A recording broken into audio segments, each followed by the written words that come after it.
Hi అండి, ఈరోజు మునగాకుతో పప్పు చేసేసుకుందాం అండి. కందిపప్పును కడిగి రెడీగా పెట్టేసుకున్నాను. వాటర్ పోసేసి నీట్గా కడిగి పెట్టుకున్న మునగాకులు వేసేసానండి. చూడండి, ఇందులో ఒక ఉల్లిపాయ, ఒక 4 పచ్చిమిర్చి ముక్కలుగా కట్ చేసి వేసానండి. కొంచెం అంత చింతపండు వేసేసుకోండి.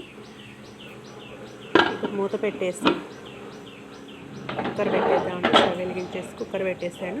3-4 విజిల్లు వచ్చే వరకు ఉంచేసుకోండి.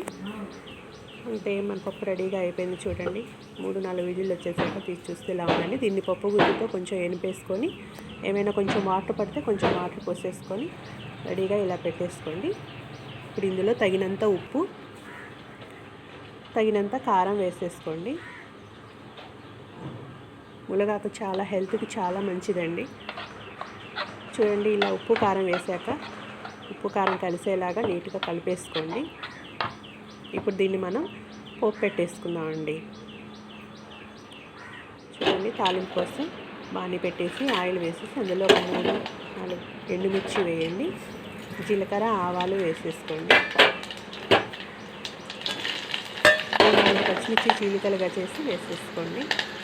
కొంచెం కరివేపాకు వేసుకోండి. ఒక 3-4 రెబ్బల వెల్లుల్లి రెబ్బల్ని కచ్చా పచ్చాగా దంచేసి తాలింపులో వేసేసుకోండి. ఇప్పుడు చిటికెడు పసుపు వేసుకోండి. వీటన్నిటిని బాగా కలిసేలాగా కలుపుకోండి. చూడండి, తాలింపు చక్కగా వేగిపోయింది. ఇప్పుడు దీన్ని మనం రెడీగా ఉంచుకున్న మునగాకు పప్పులో కలిపేసేయండి. పోసేసి కలిసేలాగా, తాలింపు మొత్తం కలిసేలాగా కలిపేసేయండి. చూడండి, ఎంతో ఈజీగా మునగాకు పప్పు రెడీ అయిపోయింది.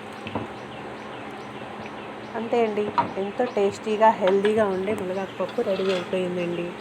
ఇప్పుడు ఆషాఢ మాసం కదండి. ఆషాఢ మాసంలో మునగాకుతో చేసిన వంటకాలు ఏవైనా కానీ తినాలి అంటారు. మనం మునగాకు పప్పు చేసేసుకున్నాం కదా. చూడండి, చాలా టేస్టీగా ఉంది. నా ఛానల్ని సబ్స్క్రైబ్ చేసుకోండి ఫ్రెండ్స్.